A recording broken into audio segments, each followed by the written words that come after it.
Hello दोस्तों, स्वागत है आपके मेरे चैनल रेक्टल कैंसर क्योर पर। मैं हूं वसीम खान और मुझे रेक्टल कैंसर हो चुका है। मैं अपना इलाज करा चुका हूं, मेरा कैंसर बिल्कुल ठीक हो चुका है। तो अगर आप मेरे चैनल पर नए हो तो मैं आपको बात बता दूं कि जो जानकारी आपको रेक्टल कैंसर के बारे में मेरे चैनल पे मिलेगी वो पूरे यूट्यूब पे या पूरे गूगल पे आपको कहीं नहीं मिलने वाली है। क्यों? क्योंकि आज तक किसी ने इस तरह की वीडियो बना के यूट्यूब पर डाली ही नहीं है। क्यों? क्योंकि रेक्टल कैंसर कोई ऐसा टॉपिक नहीं है जिस पर लोग वीडियो बनाएं तो वो फेमस हो जाए, उनको पैसे मिलने लगे हैं और वो यूट्यूबर बन जाएँ। तो कोई इस टॉपिक पे मेहनत नहीं करता है, लेकिन मैंने बहुत मेहनत करी है इस टॉपिक के ऊपर। क्योंकि जो मुझे ये बीमारी हुई थी बहुत एडवांस और बहुत एक्सट्रीम लेवल पे हुई थी और मुझे बहुत दिक्कतें झेलनी पड़ी थी। तो मैं नहीं चाहता कि ये सब किसी दूसरे के साथ हो। मैं दूसरों की मदद करना चाहता हूँ जिनको भी ये बीमारी है, क्योंकि इसके अंदर ख़र्चा भी बहुत ज़्यादा होता है। मैं बता नहीं सकता क्या, बस सब घर वर सब बिक गया था मेरा। तो मेरे वीडियोस को प्लीज़ वेस्ट मत होने देना, इनको देख लेना और इनसे कुछ ना कुछ सीख ज़रूर मिलेगी आपको। हर वीडियो में कुछ ना कुछ जानने को मिलेगा। तो अगर आपको ये बीमारी और सही होना चाहते हो तो प्लीज़ मेरे चैनल पर जाके मेरी पुरानी वीडियोज़ को देख लीजिए और मेरे चैनल को सब्सक्राइब कर दीजिए ताकि आपको मेरी सारी वीडियोज़ मिलती रहे। इस बीमारी से रिलेटेड आपको इसकी सारी जानकारी मिलती रहे। तो हमारा टॉपिक है आज का सर्जरी। देखिए, सर्जरी के ऊपर मैं पहले एक वीडियो बना चुका हूँ जिसके अंदर मैंने डिटेल से सर्जरी के बारे में बताया है और बताया है कि इसके साइड इफ़ेक्ट क्या क्या होते हैं और उन साइड इफ़ेक्ट को हम कैसे कैसे फेस करते हैं और फिर कैसे उसका इलाज करते हैं और कैसे उनसे निपटाया जाता है, वो सब मैंने, और उनका रिज़ल्ट क्या आता है वो सब मैंने उस वीडियो में बता दिया है। उसके अंदर मैंने बताया था रेक्टम के बारे में। अच्छा, इसके ब्लैडर साइड इफ़ेक्ट इसके जो साइड इफ़ेक्ट ब्लैडर के ऊपर होते हैं वो मैं इस वीडियो में बताने वाला हूँ। तो मतलब ये उस वीडियो का सेकंड पार्ट है। अगर आपने नहीं देखा है तो प्लीज़ वाला वीडियो ज़रूर देख लेना, ठीक है। होता क्या है, देखिए, जब हमारी सर्जरी होती है तो हमारे ब्लैडर को काटा जाता है सर्जरी करने के लिए। तो हमारे ब्लैडर के अंदर बारीक बारीक नसें होती हैं जो दिखाई भी नहीं देती हैं। जब ब्लैडर को वापस जोड़ा जाता है, टाँके लगाए जाते हैं, तो वो नसें बारीक वाली आपस में सही से जुड़ नहीं पाती हैं, जिसकी वजह से हमारा ब्लैडर सही से काम करना बंद कर देता है। हमारे सामने प्रॉब्लम्स आनी शुरू हो जाती हैं। प्रॉब्लम क्या आती है मैं बता देता हूँ। जब मेरी सर्जरी हुई, मेरे डॉक्टर ने मुझसे कहा 3 दिन बाद सर्जरी के, यूरिन बैग निकाल दिया और उन्होंने कहा टॉयलेट पास करो, कोशिश करो। मैंने बहुत कोशिश करी, मेरा टॉयलेट पास नहीं हुआ, तो उन्होंने दोबारा बैग लगा दिया। 15 दिन बाद फिर उन्होंने कहा कि टॉयलेट पास करने की कोशिश करो बैग निकालने के बाद।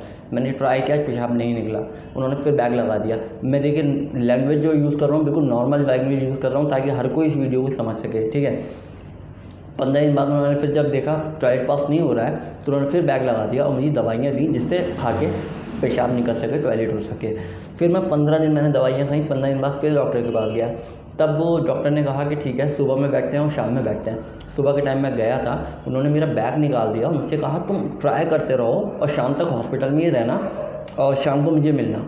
तो मैं ट्राई करता रहा यूरिन पास करने की, पेशाब करने की। तो करीब 2-3 बजे थोड़ा सा यूरिन मेरा पेशाब थोड़ा सा हो गया मुझे, तो मैं खुश हो गया कि हाँ मैं नॉर्मल पेशाब करने लगा, नॉर्मल यूरिन पास होने लगा। बट ये ऐसा कुछ नहीं था, बेकार की खुशी थी, 2 पल की खुशी थी बस। तो मैं उसके बाद डॉक्टर से मिला, मैंने डॉक्टर से कहा कि मेरा यूरिन पास हो गया है। तो डॉक्टर ने कहा ठीक है, अब तुम्हें यूरिन बैग लगाने की ज़रूरत नहीं है, क्योंकि ऑपरेशन के 2 महीने बाद तक मैं यूरिन बैग लगा के घूमता रहा, नहीं 1.5 महीने बाद तक। तो उसके बाद बैग निकाल दिया, मैं घर आ गया। अब मैं घर आके बैठे बैठे जनवरी दिसंबर का महीना था, बैठे बैठे एकदम मुझे ना गीलापन महसूस हुआ। जब जैसे ही मैंने देखा तो मेरी पूरी पैंट गीली हो गई, मतलब मुझे पता ही नहीं चला मेरा पेशाब कपड़ों में निकल गया। खैर मैंने चेंज कर लिया, मैं बैठ गया आके। उसके बाद थोड़ी देर बाद फिर यही हुआ, मेरा पेशाब कपड़ों में निकल गया। तो ये कई बार हुआ मेरे साथ। तो दूसरे दिन मैं सुबह डॉक्टर के पास गया और मैंने डॉक्टर से ये कहा कि भाई मेरा पेशाब रुक नहीं रहा है और मुझे पता भी नहीं चल रहा और निकल जा रहा है कपड़ों में। तो डॉक्टर ने मुझसे कहा कि तुम्हें यूरोलॉजिस्ट को दिखाना पड़ेगा। अब देखिए, ऑपरेशन से पहले ऐसा कुछ मुझे बताया नहीं गया था कि आपके साथ ये सब हो सकता है। अब क्या है कि यूरोलॉजिस्ट से मिलो, तो भैया यूरोलॉजिस्ट का खर्चा साथ में जुड़ गया। अब जिन लोगों के पास इतना पैसा नहीं है, जो लोग मुश्किल से पैसा इकट्ठा करके इलाज करा रहे हैं, तो उनको इस साइड इफ़ेक्ट के बारे में पहले बता देना चाहिए ना कि ये कुछ भी होगा आपके साथ, ताकि वो सही डिसीजन ले सके।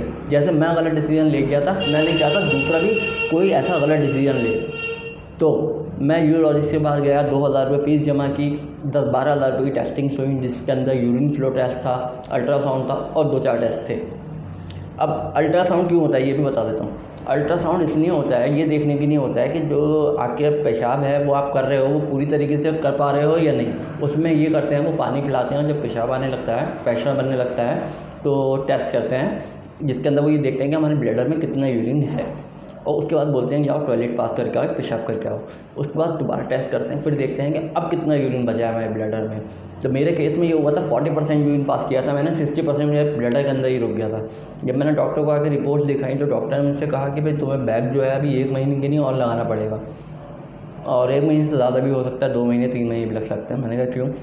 और बोले पहली प्रॉब्लम तो मेरी आपको मालूम ही है कि पेशाब रुक ही नहीं रहा था, कभी भी निकल जाता था, तो इसके लिए यूरिन बैग लगा के रखना पड़ेगा, अदरवाइज़ ये प्रॉब्लम होती रहेगी। और दूसरी वजह उन्होंने ये बताई मुझे कि जो तुम्हारा यूरिन है वो पूरी तरीके से पास नहीं हो रहा है ब्लैडर में से। तुम पेशाब करते भी हो थोड़ा बहुत, मतलब बहुत ज़ोर लगा के मैं पेशाब करता था, थोड़ा सा ही पेशाब आता था बस, उसके अलावा खुद निकल जाता था, वो एक बात अलग है। लेकिन तब भी मेरा यूरिन पूरी तरीके से बॉडी से बाहर नहीं आता था और बॉडी में रुका रहता था, जिसकी वजह से किडनी ख़राब होने का डर था। तो डॉक्टर्स ने कहा कि तुम्हें यूरिन बैग लगाना है। तो उसके बाद 2 महीने तक मेरी मेडिसिन चलती रही और मैं यूरिन बैग लगाता रहा, और हर महीने जाता था, यूरिन बैग निकालते थे, टेस्टिंग करते थे, लेकिन पता चलता था कि भैया अब भी पूरा यूरिन पास नहीं हो पा रहा है, तो फिर बैग लगा दिया करते थे। 3 महीने तक ऐसे ही चलता रहा, 3 महीने यूरिन बैग मेरे लगा रहा। ये साइड इफ़ेक्ट हैं सारी सर्जरी के जो मैं आपको बता रहा हूँ, गौर से देख लेना वीडियोज़ को, बहुत आगे भी बहुत कुछ जानने को मिलेगा, ठीक है। तो 3 महीने तक मेरे बैग लगा रहा, ठीक है। उसके बाद जब मैं डॉक्टर के पास गया 3 महीने बाद, फिर मतलब हर महीने जाता था और रूटीन टेस्ट होते थे, और फिर ये होता था कि भैया बैग लगा लो, और हर 15 दिन में यूरिन बैग चेंज करना होता था, नहीं तो इन्फेक्शन होने का डर था। तो 3 महीने बाद जब मैं गया मैं डॉक्टर से, फिर मैंने कहा, तो डॉक्टर ने 3 महीने बाद मुझसे ये कहा कि अभी भी तुम पूरा यूरिन पास नहीं कर पा रहे हो, 30% या 40% यूरिन तुम्हारी बॉडी में ही रह जाता है। लेकिन हाँ, 3 महीने बाद दवाइयाँ खाने के बाद इतना ज़रूर हो गया कि जैसे मेरा यूरिन निकल जाया करता था ना बहुत सारा, वो निकलना बंद हो गया था। फिर ये नहीं होता था कि साहब मैं बैठा हूँ और कपड़ों में पेशाब निकल गया, होता था लेकिन बहुत थोड़ा सा होता था। लिए अगर पेशाब निकलता भी था तो थोड़ा सा ही निकलता था, ज़्यादा नहीं निकलता था। तो वो उसके लिए मैं डायपर्स पहनता था, वो उसमें कंट्रोल हो सकता था। बट ये चीज़ तो हो गई कंट्रोल कि भैया जो पेशाब निकलता था वो पेशाब निकलना बंद हो गया, थोड़ा सा ही निकलता है। और वो थोड़ा बहुत जो होता है वो डायपर पहन लो तो कंट्रोल, उसमें पता नहीं चलता, कपड़े ख़राब नहीं होते हैं।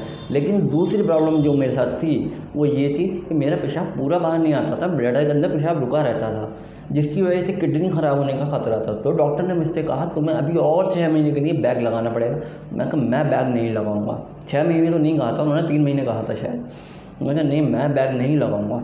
तो उन्होंने फिर, मैंने कहा कोई दूसरा रास्ता भी होगा इसका? तो उन्होंने कहा हाँ, इसका दूसरा रास्ता है, तुम्हें CIC करना पड़ेगा। मैंने कहा CIC क्या होता है? CIC के अंदर उन्होंने कहा कुछ, मैं बता देता हूँ आपको, एक जैसे ये तार देख रहे हैं ना आप, तो ऐसे ही इतना लंबा एक पाइप आता है। अब यूरिन बैग हमारे पेनिस के अंदर डाला जाता है ना, तो वही वाला पाइप आता है इतना लंबा। तो CIC के अंदर करना क्या होता है, वो हमें एक जेली देते हैं, लिख के देते हैं, जेली होती है, पाइप के ऊपर जेली लगा के अपने पेनिस के अंदर डालनी होती है पूरी, और उसके बाद उस पाइप के ज़रिए पेशाब बाहर निकलता है हमारा, जिससे हमारी किडनी ख़राब होने का ख़तरा जो होता है वो टल जाता है। तो दिन में 4 बार मुझे CIC करनी होती थी, और आप लगा लिए अंदाज़ा, दिन में 4 बार CIC, एक बार CIC करने में 15 मिनट लग जाते थे, और उसके बाद सारी चीज़ों को स्टेरिलाइज़ करके सैनिटाइज़ करके रखना होता था कि इन्फेक्शन ना हो जाए।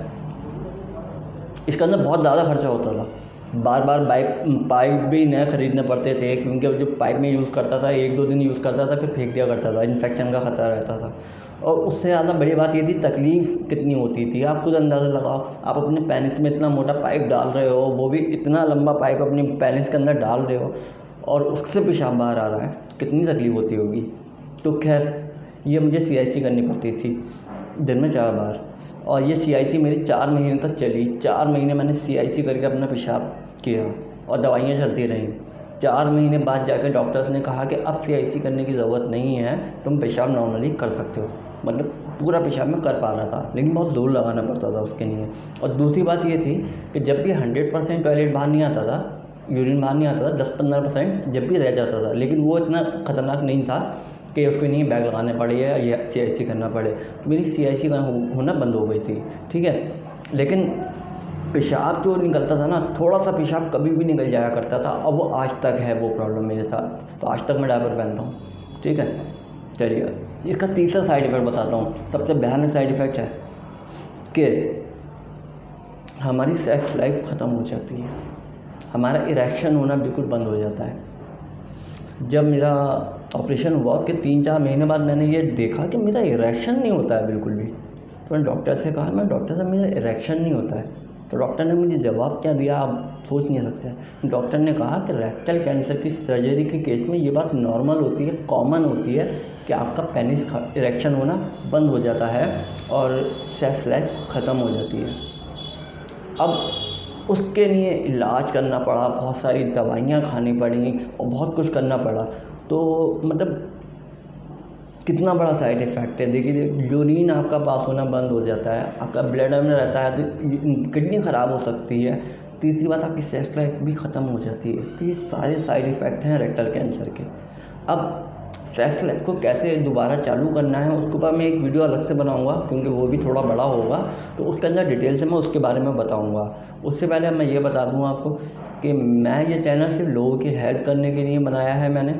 तो मेरे कमेंट्स बॉक्स में आप कोई भी क्वेश्चन डाल दो, मैं आपको उसका आंसर दे दूँगा। और आपका क्वेश्चन कुछ ऐसा है जिस पर वीडियो बनानी हुई तो मैं वीडियो बना के आपको समझा दूंगा कि ये जो भी आप पूछोगे उसका आंसर मैं आपको दे दूंगा।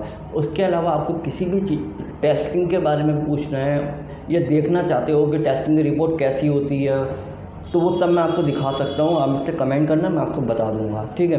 तो ये हो गया सर्जरी के साइड इफ़ेक्ट के ऊपर। तो चलिए आज की वीडियो में इतना ही। आशा करता हूँ आपको ये बीमारियाँ तो आप ठीक हो जाए, ठीक है। मिलते हैं अगले वीडियो में।